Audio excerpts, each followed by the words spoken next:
With me today is Pete Pyles from Trilogy Endeavors and also Country Comfort Homes. Pete has been in the industry for 30 years with building experience totaling 50 years. He must have started when he was like 5 years old. He's a youthful gentleman, right, Pete? Actually, I started about 10. 10. I was off by 5. Pete, one of the things we're talking about today is we're trying to help people through the process of building a log or a timber frame home. And we're going over helpful hints and kind of little tips and tricks to kind of help them through this process.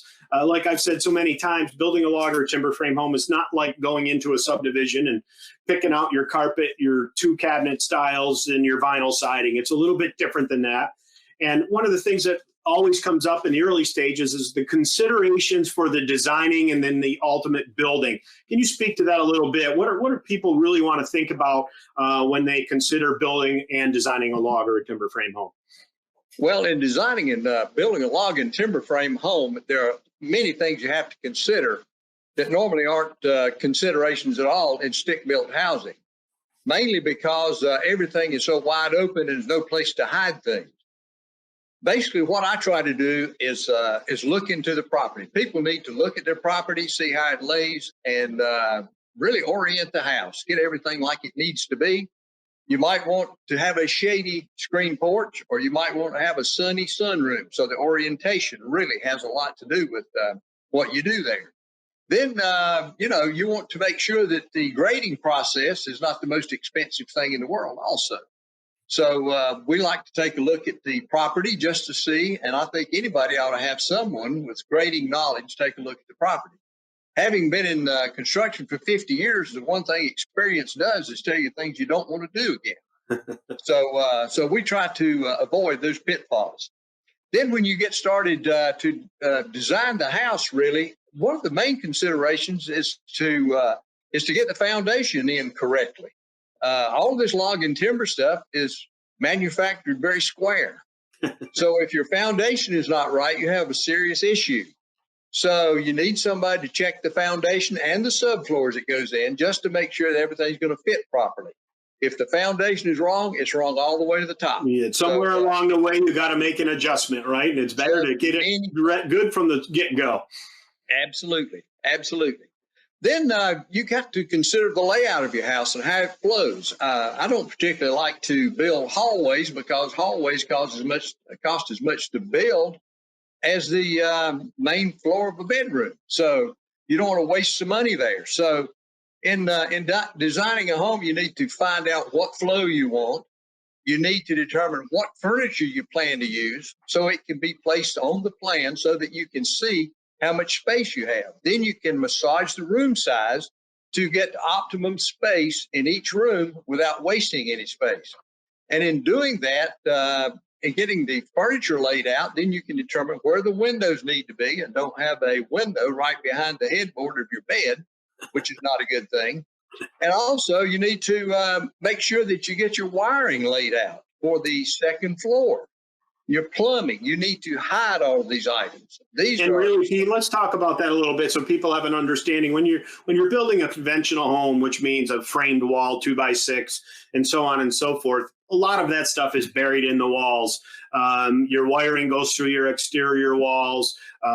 Sometimes your plumbing, depending on where you live, mostly those get buried in a plumbing wall. But in a log home, not only are the interior walls are usually framed as well, which give you that cavity, it's sometimes the floor systems you then have to consider. You often have a beam floor system with a thick plank on top of it. There's a cavity in there that somewhere you have to run that plumbing in. Those early stages of design considerations are key. So when you build that home, when you look up, you don't go, we're hiding something here. So that's really a big part of that is really those early meetings going over with someone like you.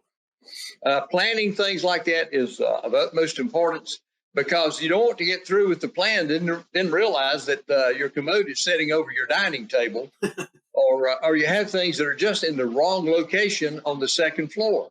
So in designing a house, you have to make sure that you put items of plumbing and that sort of thing over closets where you won't really see them.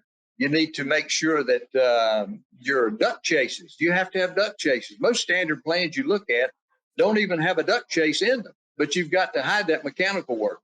both in the walls and overhead. So it's a very important thing to get those things laid out properly and early on so that there's no issue with it. Well, just like a conventional home, log and timber frame homes need a heating system, they have plumbing, and they have electric. So all of those things have to be considered. I mean, and really in our industry here, the role of helping all this, I can imagine some people are thinking, holy cow, I don't know what that means or any of that. But the main role of a log or a timber frame home representative is to help people through that process. So when they come to you with their plan, those are the types of discussions you have, again, early on in the process. That's right. The getting the house laid out like you want it. But in doing that, we may not be able to hide the items we're talking about. So what we like to do is just massage that plan and kick it back and forth until we get a plan you like and one that actually works with the system and can be and everything can be concealed.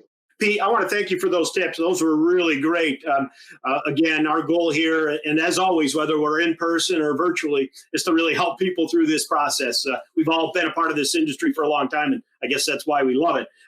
Why don't I give you a couple minutes to talk about Pete Pyles, the builder, the roofing guy, and all those other things that make up Trilogy Endeavors? Well, we started out in construction as a boy. Really, my father and grandfather were accomplished builders.